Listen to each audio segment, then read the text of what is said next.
I moved into the house on Hacienda Drive in East Hollywood the same week my old studio apartment lease ended. It looked promising in pictures. A Spanish-style facade, a wrought iron gate, windows framed by bougainvillea, and soft golden lighting that made the place look almost serene. The ad boasted quiet, respectful landlord and private room in a 3-bed, 2-bath house, $1,350 a month. In this city, that was a steal. My new roommate, Darren, said he worked nights at a nearby hospital, so I'd have the place to myself most evenings. When I arrived to move in, Darren was already outside waiting by the gate. He was lean, 30-ish, wearing wrinkled blue scrubs and carrying a duffel bag slung over one shoulder. His eyes were sharp but tired, like he hadn't had a good night's sleep in years. "Welcome," he said, shaking my hand briskly. "Come on in, let me show you around." The ground floor had an open layout. Living room, dining area, kitchen, all flowing together. Everything was spotless. Pristine white counters, chrome fixtures, a backsplash of turquoise tile that caught the afternoon light. It looked more like an Airbnb than a rental. He handed me a brass key and gestured down a hallway. "Your room's at the end. Bathroom's across from it. Those 2 doors," he pointed. "Under the stairs and off the kitchen, those are off limits, storage and maintenance stuff. Please don't go in there." I nodded. Standard enough. Every rental had its quirks. He also mentioned no loud music after 10 p.m., no overnight guests, and absolutely no smoking inside. I agreed. Seemed fair. That first night, I unpacked what little I owned, some clothes, a few books, my laptop. The bedroom was small but comfortable, painted a pale beige with an old ceiling fan spinning lazily above. I locked the door before bed and queued up a movie on my laptop. Around midnight, I heard it, a faint echo down the hallway, like someone softly calling my name. I paused the movie. The hallway was dark, lit only by a narrow strip of moonlight cutting through the blinds. "Hello?" I called out, almost joking. No answer. I got up, opened the door a crack. Silence.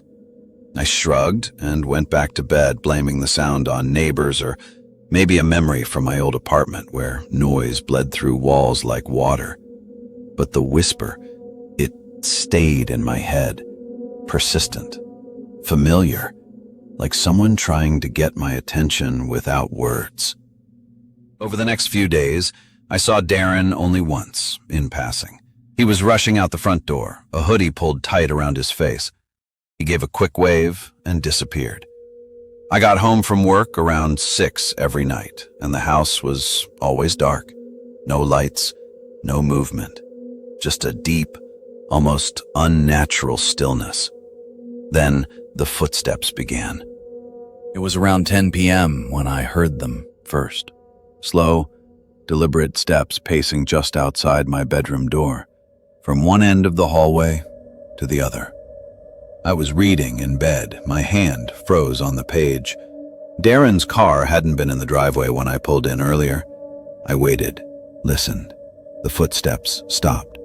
Cautiously, I got up, opened the door. The hallway was empty, every door shut tight.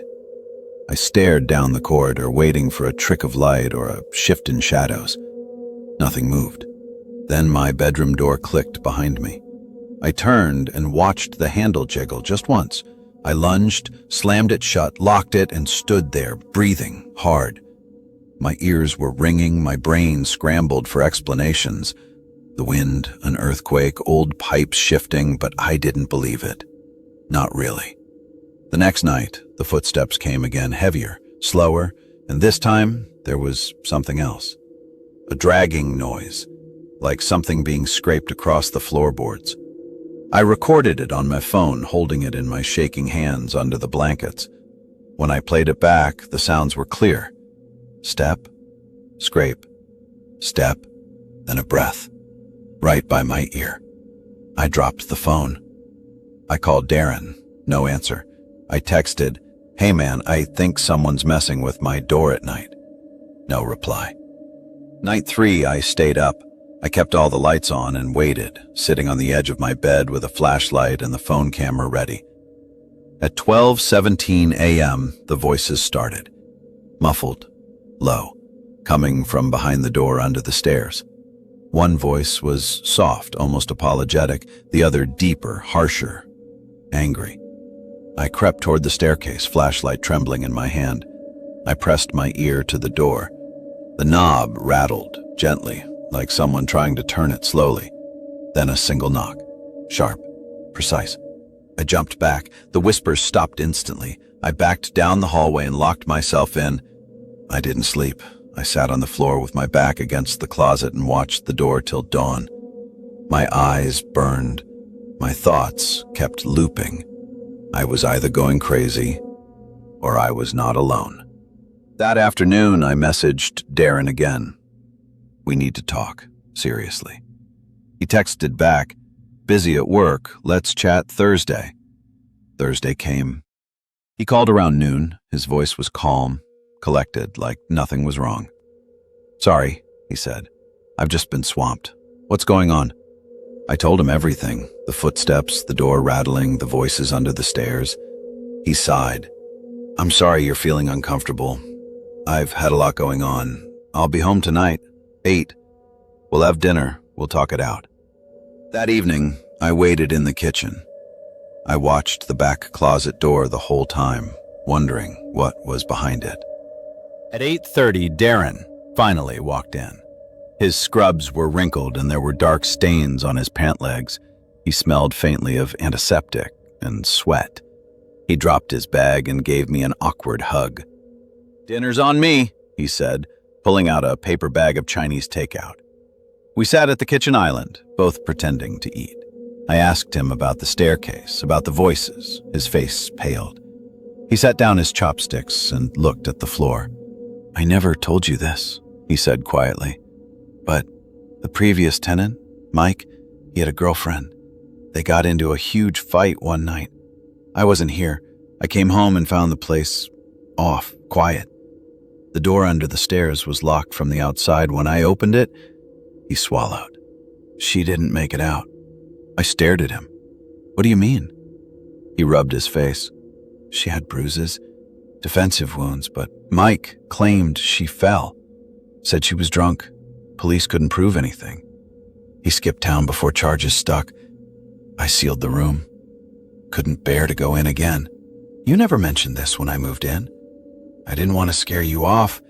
You seemed decent, reliable. I thought maybe if someone else was here, it'd stop, but some things don't stay buried. That night, after Darren left for his shift, though his car remained in the driveway, I lay in bed, alert to every sound. Just after midnight, I heard it again, but not from the hallway. This time, it came from inside my closet. A slow, wet scraping, like nails on wood. I froze. My skin prickled. I crept over, grabbed my phone, turned on the flashlight, and flung open the door. Nothing. Just clothes, hangers. I exhaled, laughed nervously, and then something touched my ankle. Wet, cold, soft as sponge. I screamed, spun around, no one, nothing. But the sensation lingered like a memory burned onto skin. I shoved clothes into a bag and bolted, didn't wait for morning, didn't leave a note. I spent the next 2 nights in a motel off Sunset. Darren texted twice. I didn't respond. When I finally told him I was leaving, I made up something about work. I paid him a week's rent in cash, packed up in 30 minutes, and got out without looking behind me. Months passed. Life moved on. I found a new place, smaller, louder, but solid, grounded.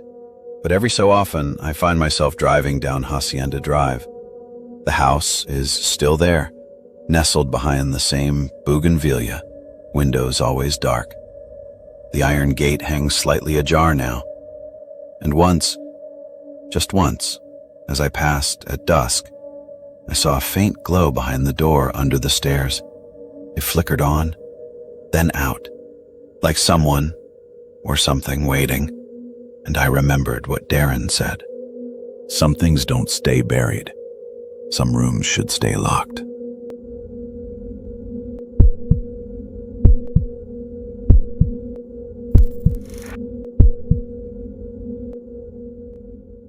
After graduating film school in Burbank, I didn't have much of a plan.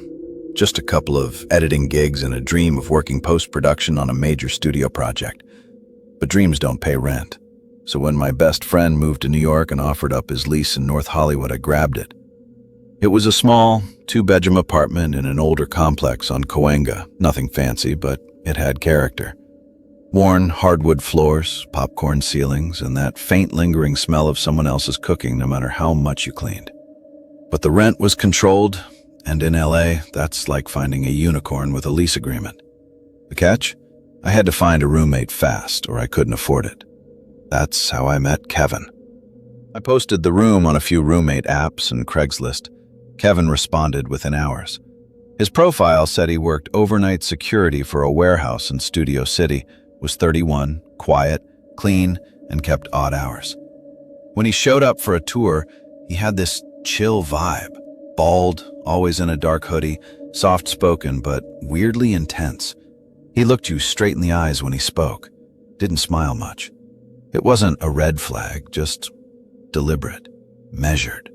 He loved the place, offered cash up front for the first month and deposit, and said I barely see him because of his night shifts.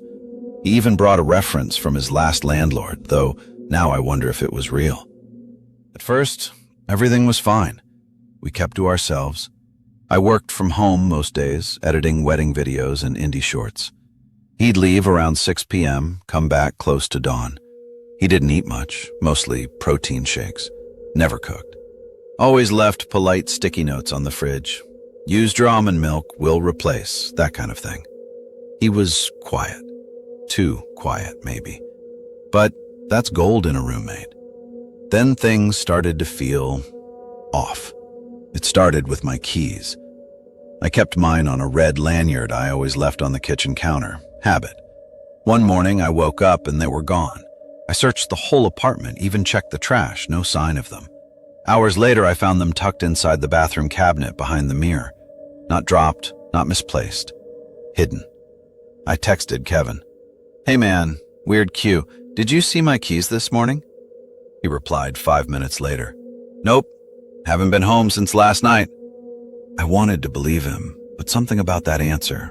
It felt automatic, like he'd anticipated the question. Then came the noises. Old buildings creak, I know, but these were different. I'd hear soft footsteps in the hallway around noon, even though Kevin should have still been asleep. Once, I swore I heard someone try my bedroom doorknob. Just a gentle rattle, not forceful, testing. That night, I jammed a chair under the knob. It felt ridiculous, like something out of a bad horror movie, but it made me feel better. The next morning, the chair had been moved, not knocked over, not pushed aside, neatly placed beside my desk, as if someone didn't want to wake me. I confronted Kevin when he got home. "Hey man," I said, trying to keep it casual. "Did you come in my room while I was out or something? Looking for something, maybe?" He stared at me for a beat. No emotion, just said, "No," and walked into his room. That was it. No explanation, no confusion, just no. It creeped me out more than if he'd lied. I started locking my bedroom door, started sleeping with earbuds in, but only one in at a time. I couldn't shake the feeling that someone was watching me. That feeling you get when you're not alone, even though you know you are. Then I caught him. It was around 3 a.m. I'd stayed up late editing a Halloween promo for a YouTube client. Headphones on, blasting some royalty-free horror score. I got up to pee, took off the headphones, and heard the faintest sound. My bedroom door clicked. I froze. I never leave it unlocked, never. I crept to the door, heart pounding, and pulled it open slowly. Kevin was standing in the hallway, in the dark, wearing that black hoodie, hood up, just standing there staring at me. Neither of us spoke for a long time. Then he said in the calmest voice, "Thought I heard someone moving around. Just checking." He didn't move. I shut the door, locked it, jammed the chair under the knob again. Sat in bed for the rest of the night, lights on, adrenaline buzzing so hard I couldn't blink.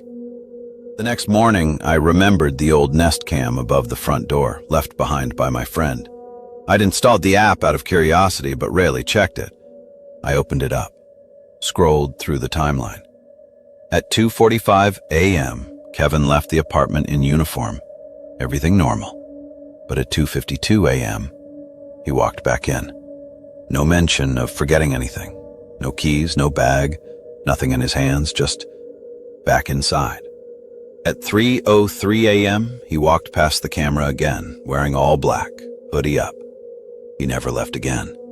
He lied. He wasn't at work. He was in the apartment, sneaking around, watching me. I packed a backpack and left. Texted Maya, a friend in Pasadena, and asked if I could crash on her couch. I didn't even shower, just left. That night, I stared at the ceiling in Maya's living room, too wired to sleep. My mind kept replaying Kevin's blank stare, his voice. The chair moved, the keys, the sound of my door opening, and the way he just stood there. The next day, I went back around noon. Kevin was probably asleep. I crept through the apartment, gathering my essentials, laptop, clothes, hard drives. Then I checked my desk drawer. I kept my passport and social security card in a little black folder tucked all the way in the back. Everything else was there, headphones, cables, even emergency cash I'd stashed behind a pen jar. But the folder was missing. My stomach dropped. I walked straight to Kevin's door and knocked. Hard. No answer. I knocked again, louder, then turned the knob. It opened. I'd never been in his room before. It was disturbingly empty. No decorations, no TV, just a twin mattress on the floor, tightly made, a small desk, a closed laptop, and sitting right on that desk was my black folder. I grabbed it. As I turned to leave, a voice behind me said, "You're not supposed to go in there." Kevin was standing in the bathroom doorway, wet, no towel, no clothes. His face was blank, just staring. I held up the folder. This was in there. He didn't blink, just said, "That's not yours." I walked out. Didn't run, didn't argue, just walked. I didn't go back. Slept in my car in front of Maya's for 2 nights. She offered her couch again, but I said no. I just wanted to be alone, to think, to plan. That weekend, I came back with my friend Tony and a U-Haul. Kevin was gone, not a trace. No mattress, no dishes, no trash in the bin, not even dust, like he was never there. The landlord said rent was paid in full, but Kevin hadn't left a name. Turns out he'd been subletting illegally through some burner lease. No ID, no forwarding address. He'd ghosted. That should have been the end. But a week later, I got an email. No subject, no message body, just an attachment. A video file. I opened it, heart already racing. It was grainy, night vision, from inside my old bedroom. It had been filmed from the closet. I watched myself come in, change into pajamas, scroll on my phone in bed. I turned out the light, laid still. Then, about an hour in, the closet door creaked open. A figure stepped out, moved slowly to the edge of the bed, and just stood there, watching me sleep. The video ended there. I don't know when it was filmed. I don't know how many times it happened. I don't even know if that was the only video he took. I filed a police report, showed them the footage, but with no full name, no paper trail, nothing. There wasn't much they could do. They took the case, but it felt half-hearted, like they'd seen worse. I've thought about it every night since. Not just the footage, but the possibility that he's still watching somewhere. I never take roommate requests from strangers anymore, and I sleep with my closet doors wide open, just to be sure.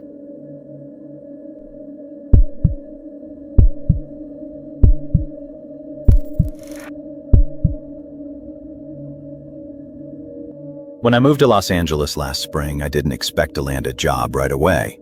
But I got lucky. My cousin hooked me up as a personal assistant to a talent manager in West Hollywood. Not glamorous, but decent pay. Enough to afford a room in a 2-bedroom apartment off Melrose that I found through a Facebook group. The place was charming in a worn-down kind of way. Real hardwood floors, vintage tile, tons of character, and the rent was dirt cheap. The only catch was, I'd be living with someone who had just gone through a breakup. Her name was Callie. She seemed normal on the phone, soft-spoken, polite, said she worked as a freelance makeup artist and mostly kept to herself. She mentioned her ex had moved out a month ago, but the second bedroom was fully furnished and ready to go. She didn't even want first or last month's rent up front. Just said, if it feels right, it's yours. Looking back, that should have been the first red flag. When I moved in, Callie was friendly, too friendly. She offered to help unpack, made me lemon ginger tea, showed me how to use the old gas oven like she'd lived there forever. She had this calming, floaty energy, like someone who meditated too much and cried during perfume commercials. At first, I found it kind of comforting. The room she gave me was surprisingly nice. Already had a dresser, nightstand, even fresh sheets. But in the closet, I found a shoebox full of photos, Polaroids, of a guy.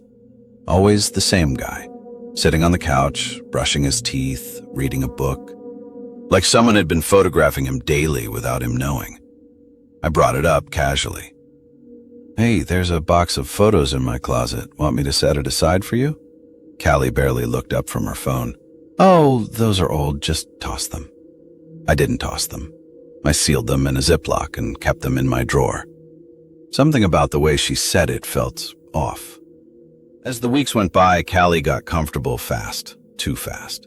She started knocking on my door in the evenings to ask if I wanted to decompress over wine, or would just wander in while I was watching TV to sit silently beside me on the couch, not talking, just being there. She'd do things like refill my shampoo bottle without asking, rearrange my dresser drawers. One time I came home and she'd washed all my clothes, including things I hadn't worn yet. It wasn't malicious, but it was invasive. I decided to set some gentle boundaries. Hey, Callie, I appreciate you looking out, I told her one Sunday. But you really don't have to do my laundry or organize my things. I'd rather handle that myself. She smiled, nodded, said she understood. Then she didn't speak to me for 3 days. She wasn't mad, just eerily quiet. She'd float around the apartment like a ghost, humming to herself, lighting incense, keeping the windows shut so the smell lingered. I started spending more time at work and staying out late just to avoid the tension. But then, something changed. I got home one evening and the door to my room was locked from the inside. I didn't even know it had a lock on the inside. I stood there, jiggling the knob, knocking gently, thinking maybe she was in there for some reason. Then the door opened. Callie stood in the doorway, holding a bag of trash. Oh, she said, like she was surprised to see me. I was just tidying up. I looked past her. My bed had been remade. My clothes were folded differently. A small ceramic bowl sat on the nightstand with what looked like salt, rose petals, and something that might have been hair. She noticed me staring. It's just a protection charm, she said quickly. Old habit. I used to do them for Julian too. I asked her not to go into my room anymore. She smiled and said, of course, like I was the unreasonable one. That night I started looking for other listings. My cousin told me to ride out the lease. It was only a 6-month sublet, and maybe Callie was just a little quirky. But things got worse. I started dating someone, Rachel. We hit it off immediately. Funny, smart, worked in development at a production company. The first night I brought her back to the apartment, Callie greeted us at the door. She was wearing a full-length black dress and had smeared what looked like ash across her forehead. Welcome, she said, eyes wide. I made tea. Rachel whispered to me later. Is she in a cult or something? After that night, Rachel never came back to the apartment. And suddenly Callie started referring to her as your little guest in this mocking tone. One morning I found my toothbrush in the trash. Another time I woke up and all the art in the hallway, old posters and photos I'd put up, had been taken down and stacked neatly against the wall. When I asked Callie, she just said, the energy didn't feel balanced. Then one night I found something worse than her rituals or silence. I came home late, around midnight. The apartment was quiet. I turned on the hallway light and noticed a faint scraping sound coming from the bathroom.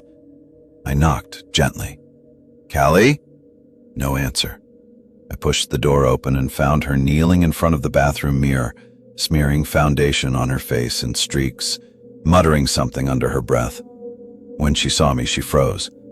I was practicing a look, she said, for a client. The sink was dry, the brushes clean. The client didn't exist. From then on, I started packing small things in secret. Books, hard drives, sentimental stuff. Just in case. A few nights later, I woke up to a sound. Not loud, just steady. Tick, tick, tick. I got up, opened the door, and saw that the hallway light was flickering. But that wasn't the noise. It was coming from the living room. Callie was sitting on the floor again. This time she had a metronome in front of her, ticking back and forth. Her eyes were closed. The framed photo of Julian was sitting across from her. I didn't interrupt her. I backed away and went back to bed. But I didn't sleep. The next morning, she was already in the kitchen. Good sleep? She asked brightly, as if nothing had happened. That day at work, I called a locksmith, asked if he could change the lock on my bedroom door without alerting my roommate. He said yes. Came the next afternoon. I paid him in cash.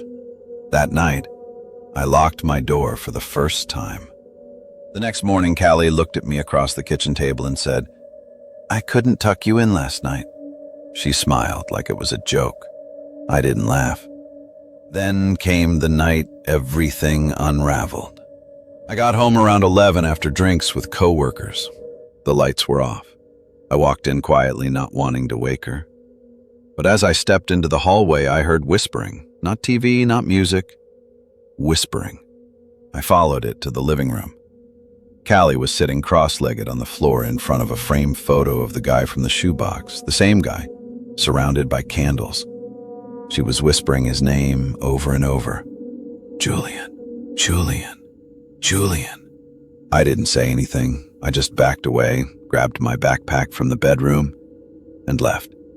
I stayed at Rachel's that night. When I came back the next morning, my room was stripped. Bed frame, gone. Mattress, gone. Dresser, emptied. Even the ceramic bowl was missing. Callie was sitting at the kitchen table eating oatmeal like nothing had happened. Where's my stuff? I asked. She didn't look up, just said, You were never meant to stay. This was always his room. Your energy disrupted the balance. I called the cops. They came, asked her a few questions. She acted totally normal, even offered them tea. But when they ran her name, there was no official lease. Here's the kicker. Julian never took his name off the lease when he left. Technically, Callie didn't live there. She'd just stayed, squatting in her ex's apartment, pretending she still belonged. And when I moved in, she treated me like a placeholder, a disruption, an intruder. The officers said they couldn't remove her without a court order since she had established residency, even if unofficially. I'd have to take her to civil court, which could take weeks. So, I left. Never went back. The landlord was sympathetic. Apparently, Julian had ghosted them 6 months ago, and no one had followed up on the sublet paperwork. They assumed everything was fine. I don't know where she is now, or if she found another tenant to take my place. But sometimes, late at night, I wonder if there are more photos, new ones, of someone else sleeping in the room she still thinks is his.